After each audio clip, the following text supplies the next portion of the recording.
Bon, on s'en va. Attention branche. On s'en va vérifier une caméra de chasse que j'ai installée suite à la vidéo visite de ma forêt. Donc il y avait un terrier en pente. Vous allez sûrement le replacer.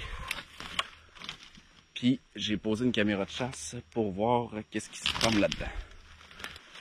Fait qu'on se retrouve. Vous voyez là, le dénivelé.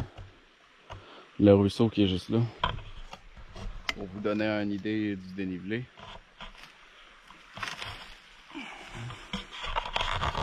Puis le trou est juste là.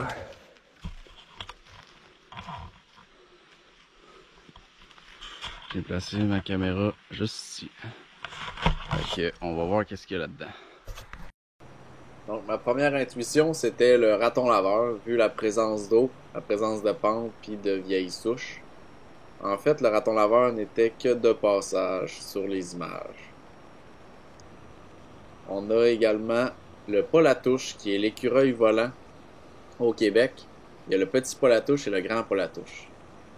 On va le voir dans pas long. Il va voler un petit peu. En fait, il élargit ses membranes, puis ça lui permet de planer. On a la souris sauteuse des bois. Elle, je vous épargne toutes les vidéos, mais en fait, il y avait une trentaine de vidéos où elle rentrait dans le terrier, donc elle vit dans ce coin-là. Il y a vraiment une petite colonie de souris sauteuses, ce qui amène donc son lot de prédateurs, donc l'hermine. L'hermine qui est un excellent prédateur.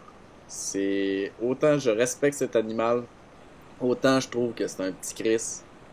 Dans un poulailler, ça fait vraiment beaucoup de ravages, une hermine, puis c'est quand même très petit, donc ça se faufile.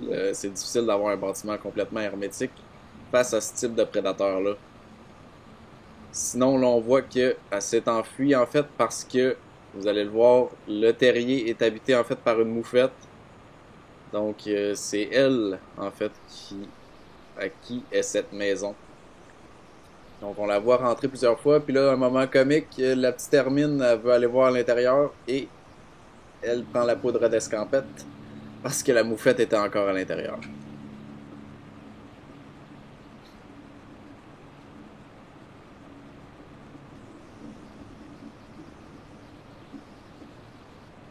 Moment intéressant, juste à ce moment-là, vous avez vu, elle a shaké son péteux. En fait, là, je vous l'ai ralenti. C'est probablement pour marquer son territoire. On a vu quelques gouttes d'urine. Donc, on va le voir à plusieurs reprises. Ici, elle va marquer son territoire. Pour signifier aux autres, this is my hood.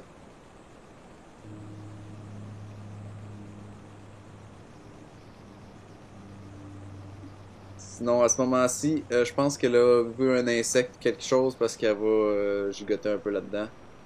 Puis dans les autres qui sont de passage, on a évidemment le lièvre d'Amérique et la vedette de toutes les caméras de chasse, l'écureuil roux. Alors, on se retrouve ici. J'avais juste envie de vous montrer ça en fait. Je sais pas si on va bien le voir. On est comme sur un talus, petit talus de sable.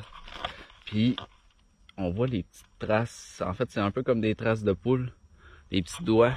Ben, c'est la gélinote, soit la gélinote ou le tétra. Mais en fait, c'est elle qui a fait souvent des bains de poussière. Même chose que les poules. Donc, pour se déparasiter. Fait que si vous voyez ça dans vos forêts, il y a sûrement de la gélinote qui est proche.